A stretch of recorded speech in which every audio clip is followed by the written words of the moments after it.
ख्वाजा जो है अब्दुल दयावानी है, भूखे को खाना प्यासे को पानी है और भटके को रास्ता है अजमेर में। जैसा भी अभी जज फैसला करेगा वो हिसाब से होगा, लेकिन मेरे हिसाब से ये गलत है, गलत है। ये जो गरीब नवाज साहब के ऊपर जो बोल रहे हैं ना, ये चीज़ गलत है। ये मेरी थिंकिंग, जो नहीं पढ़े लिखे है ये उन लोगों का काम है। उनको भड़काओ, भड़क जाएंगे। 50-100 की दारू पिला दो, 500-1000 रुपये हाथ में दे दो, भड़क जाएंगे। इंसानियत किसी में नहीं है। पॉलिटिशियंस लोग भी ये सब चीज़ का फ़ायदा उठाते हैं, हिंदू मुसलमान का। अगर नाम लिया तो भी मेरे को कोई टेंशन नहीं है, मैं डरता नहीं अल्लाह के अलावा और किसी से। और पढ़ा लिखा इंसान रहेगा ना, वो ये कभी हिंदू मुसलमान नहीं करेगा, वो इंसानियत के तौर पे देखेगा। ये नीचे आने के बाद में वो हिंदू, मैं मुसलमान, वो सिख, वो ईसाई, मैं फला, मैं ढमका, ये सब बाद में बन गया। यहाँ पे आने के बाद में वो जैन में मारवाड़ी है, पारसी, सिंधी, ये सब बाद में बन गया। एक जेंट्स एक लेडीज, ठीक है। तो इंसानियत, ह्यूमैनिटी, ये सबसे पहले। अपने से पढ़ लिख करेगा तो क्या बोलेगा, भाई वो हिंदू है मुसलमान तो क्या हो गया, मैं पढ़ लेता हूँ तेरी गीता, तू पढ़ ले मेरा कुरान। मैं खुद ख्वाजा साहब की छठी के टाइम पे खीर बनवाता हूँ, रात भर जागता हूँ, और मेरी गणपति उठाने के टाइम पे मेरे मुसलमान दोस्त लोग मेरे साथ में आते और कलर भी खेलते और गणपति डुबाने के लिए भी सर चलते साथ में। सब किताब रीड कर लिया मैंने बाकायदा। मेरे को गीता का भी नॉलेज बहुत अच्छा है और कुरान करीम का भी नॉलेज मेरे को बहुत अच्छा है। पर अभी जो हाल ही में जो मतलब इंडिया में चल रहा है उस पर आपको क्या कि अभी जो चल रहा है अजमेर शरीफ दरगाह को लेके कि वो पिटीशन फाइल किया गया है, वो बोल रहे शिव का टेम्पल है। फिर एक और जगह भी हो रहा है कि उधर भी ऐसा हो रहा है। तो अभी जो देखो ख्वाजा है ना, ख्वाजा अब्दुल दयावानी है। ख्वाजा जो है अब्दुल दयावानी है, भूखे को खाना प्यासे को पानी है और भटके को रास्ता है अजमेर में। तो ऐसा है कि ख्वाजा साहब हिंदुस्तान के राजा है। तो मैंने एक डायलेक्ट बोला था ख्वाजा साहब के ऊपर से, ओ ख्वाजा, ऐसा करके बोला था मैंने, ओ ख्वाजा महाराज मत करो नाराज, बेच दो एक जहाज भर के डायमंड और 2 जहाज भर के सोने की बिस्किट आज के आज। नहीं होऊंगा पूरी ज़िंदगी में कभी किसी का मोहताज, बिना दो मेरे सर पे ब्रिटेन की महारानी विक्टोरिया बाई का ताज। नहीं होऊंगा पूरी ज़िंदगी में कभी किसी का मोहताज, क्योंकि ख्वाजा साहब जो है वो हिंदुस्तान के राजा साहब है। अभी ये जो कोर्ट में पिटीशन जो गया है, आप जो बोल रहे हैं, ये मुद्दे के बारे में मैं आपको कुछ नहीं बोल सकता, क्योंकि ये है कानूनी मुद्दा। इसको अपने को इसके बारे में कुछ मालूम ही नहीं है, नॉलेज ही नहीं है अभी तक, तो अपन इसके बारे में क्या बोलेंगे, कुछ नहीं बोल सकते। जैसा भी अभी जज फैसला करेगा वो हिसाब से होगा, लेकिन मेरे हिसाब से, ये मेरी पर्सनल थिंकिंग है, जो मेरे हिसाब से ये गलत है जी। मैं ये बोल रहा हूँ कि अभी फिलहाल ही गलत है। ये जो गरीब नवाज साहब के ऊपर जो बोल रहे हैं ना, ये चीज़ गलत है। ये मेरी थिंकिंग है पर्सनल, ये मैं अपनी थिंकिंग बता रहा हूँ कि ये चीज़ गलत है, ये ऐसा नहीं करना चाहिए करके। पर अभी वो थोड़े सालों से देखा जाए तो हिंदू मुसलमान बहुत हो रहा है, नफरत बहुत हो रहा है। आपको क्या लग रहा है, क्या रीज़न होगा कि लोग इतना क्यों, क्योंकि भाईचारा भी बहुत कम हो गया। देखो ये इलिटरेटेड पीपल है जो नहीं पढ़े लिखे है, ये उन लोगों का काम है। उनको भड़काओ, भड़क जाएंगे। 50-100 की दारू पिला दो, 500-1000 रुपये हाथ में दे दो, भड़क जाएंगे। मैं हिंदू, मैं मुसलमान, मैं फला, मैं ढिमका। इंसानियत किसी में नहीं है। इंसानियत कब से जगी? 2019 से, जब लॉकडाउन लगा। लोग जब रोड पे चलते अपना बैग लेके यूपी जाने लगे ना, तब लोगों को एक दूसरे का ना एहसास होने लगा। नहीं तो पहले मुंबई में टाइम पूछेंगे तो क्या बोलता, चले हट रे, टाइम बताने के लिए टाइम नहीं है। हाथ में घड़ी रहने के बाद में भी टाइम नहीं बताता, क्योंकि उसके पास टाइम नहीं टाइम बताने के लिए। लेकिन लॉकडाउन के बाद से ऐसा हो गया है तो लोगों की कदर होने लग गई। लोगों को पानी रुका के, जो चलते हुए जा रहे थे लोगों को बिठा के पानी पिला के, अम्मा थोड़ा टाइम बैठ, आराम कर, पैर में थोड़ा तकलीफ कम होगी तो उसके बाद सफर तय करना, ऐसा करने लगे लोगों ने। अभी इंसानियत जाग चुकी है, पहले इंसानियत नहीं जागी थी।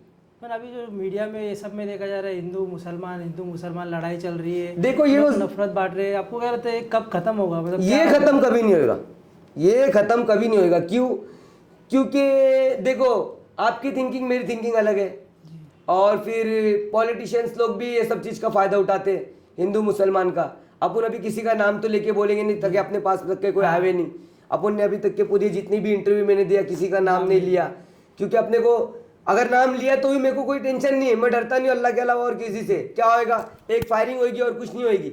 बचाने का रहेगा अल्लाह बचा लेंगे, और बनने का रहेगा तो मर जाऊंगा। पीछे मेरा भाई बैठा है शरीफ भाई, वो बदला लेगा ही लेगा, मेरे को मालूम है, मेरे को टेंशन लेने की ज़रूरत नहीं। तो ये जो हिंदू मुसलमान का मसला है ना, ये कभी ख़त्म नहीं होगा, क्योंकि जाहिल लोग जब तक दुनिया के अंदर जिंदाबाद है, हिंदुस्तान के अंदर, तो ये हिंदू मुसलमान का मसला ख़त्म होने का सवाल ही, चांसेस ही नहीं। क्यों? क्योंकि जाहिल लोग हैं, उनको चढ़ा दो भड़का दो, चढ़ जाते। और पढ़ा लिखा इंसान रहेगा ना, वो ये कभी हिंदू मुसलमान नहीं करेगा, वो इंसानियत के तौर पे देखेगा कि भाई अल्लाह ने क्या जात बनाया, 2 जात बनाया, एक आदम एक हवा, एक आदम एक हवा। तो इंसानियत की जात है, वो इंसानियत की जात बनाया ऊपर वाले ने। ये नीचे आने के बाद में वो हिंदू, मैं मुसलमान, वो सिख, वो ईसाई, मैं फला, मैं ढमका, ये सब बाद में बन गया। यहाँ पे आने के बाद में वो जैन में मारवाड़ी है, पारसी, सिंधी, ये सब बाद में बन गया। लेकिन अल्लाह पाक ने जो जात बनाया वो एक ही जात बनाया, एक आदम, एक हवा, एक जेंट्स, एक लेडीज, ठीक है। तो इंसानियत, ह्यूमैनिटी, ये सबसे पहले। हिंदू मुसलमान इसके अंदर महत्व नहीं रखता। ये हिंदू मुसलमान कौन कराने वाले लोग हैं? ये जो है इलिटरेटेड पीपल्स है, इन लोग को दिमाग नहीं, ये लोग पढ़े लिखे नहीं है, इसीलिए हिंदू मुसलमान इन लोग करते। अपने ऐसे पढ़े लिखे रहेगा तो क्या बोलेगा, भाई वो हिंदू है मुसलमान है, तो क्या हो गया उसके, वो तू पढ़ ले, तू हिंदू मैं मुसलमान, तू पढ़ ले, मैं पढ़ लेता हूँ तेरी गीता, तू पढ़ ले मेरा कुरान जी। और क्या इच्छा आगे, और क्या बोलूँ, बोलो भाई। पर कुछ तो रहेगा ना स्टॉप करने लगे, क्योंकि भी ऐसे ही चलते रहेगा तो ये चीज स्टॉप नहीं होगी, क्योंकि इलिटरेटेड पीपल्स है ना, आज नहीं तो कल नहीं तो परसों ये होएगा ही होएगा। क्योंकि देखो अभी ये दल बन रहा है, वो दल बन रहा है, अलग अलग दल बन रहा है। अभी ना जाने आगे अपने बच्चे लोग के टाइम पे और कौन सा दल बन जाए, क्या बन जाए। अपन तो अपने बच्चे लोग को यही शिक्षा देते कि देख कोई हिंदू नहीं, कोई मुसलमान। मैं खुद ख्वाजा साहब की छठी के टाइम पे खीर बनवाता हूँ, रात भर जागता हूँ, और मेरी गणपति उठाने के टाइम पे मेरे मुसलमान दोस्त लोग मेरे साथ में आते और कलर भी खेलते और गणपति डुबाने के लिए भी चलते साथ में, और डुबा के भी आते। तो अब हम लोग ही जब हिंदू मुसलमान का भेद नहीं रखते तो क्या, ये जो गांव खेड़े के लोग हैं ना, जिनको दिमाग नहीं है, ये उनका काम है हिंदू मुसलमान करवाना। बाकी मुंबई में तो आप देखेंगे मोस्टली हिंदू मुसलमान इतना लोग नहीं करते। हाँ। ज्यादा करके ये सब बाहर साइड ही, गांव साइड के लोग ही करते। मैंने भी सुना है कि कभी भी रूम लेने जाओगे तो पहला पूछते हिंदू है मुसलमान है, ऐसा भी बहुत होता है। कोई पूछता है हिंदू, मैं मुसलमान को नहीं रखूंगा, मैं हिंदू को रखूंगा, मैं फैमिली वाले को नहीं रखूंगा, मैं इसको रखूंगा, होता है। वो उसकी थिंकिंग, क्योंकि वो उसका रूम है, वो अपनी मर्जी से जिसको दे, उसका रूम है, उसने कसम खा लिया मैं हिंदू को ही दूंगा तो हिंदू को ही दे। अगर तेरे को भाड़े से मतलब रहता तो तू मुसलमान को भी दे। अभी देखो मेरी 3 महीने मेहनत से अपने 4 माले की मेरा घर है, अल्हम्दुलिल्लाह, अल्लाह का शुक्र है। रहने वाले सब मुसलमान है, इसके अंदर रहने वाले सब मुसलमान है, नीचे खाली मैं रहता हूँ हिंदू। मैं सोचा कभी ऐसा कि मुसलमान को क्यों दूँ, हिंदू को क्यों नहीं दूँ, हिंदू को देता हूँ मुसलमान को नहीं देता हूँ, दिया है ना। नहीं, अपने को क्या है, तुम रहो अच्छे से रहो, बस अपनी फैमिली के साथ रहो, ऐसा है अपनी थिंकिंग। और मेरे एरिया में 99% मोमिटन है और 1% हिंदू है, और पूरे मोमिटन लोग की जान हूं मैं। सब लोग मेरे को इतना मानते, ये मेरे एक इशारे पे, मेरे बोलने पे, मेरे एक इशारे पे गदर मच जाए, दंगा हो जाए, अगर मैंने इशारा कर दूं तो इतना मेरे को मानते और इतना मेरे को चाहते मेरे एरिया वाले लोग। क्योंकि मैं हर किसी के मैयत में भी जितना होता है उतना करता हूँ। किसी का कोई नहीं लावारिस बॉडी है, चल भाई पानी गर्म कर दिया, उसका कर दिया, मिला दिया, कब्रिस्तान ले गया, दफना दिया, कर दिया, जो गया हो गया। अल्लाह देने वाली ज़ात अल्लाह की है, देने वाली ज़ात अल्लाह की है। अल्लाह क्या बोलता है, मैं देने के लिए बैठा हूँ। तू हलाल से मांग, चाहे हराम से मांग। तू हराम से मांगेगा मैं तेरे को हराम से भी दूंगा, तू हलाल से मांगेगा मैं तेरे को हलाल से भी दूंगा।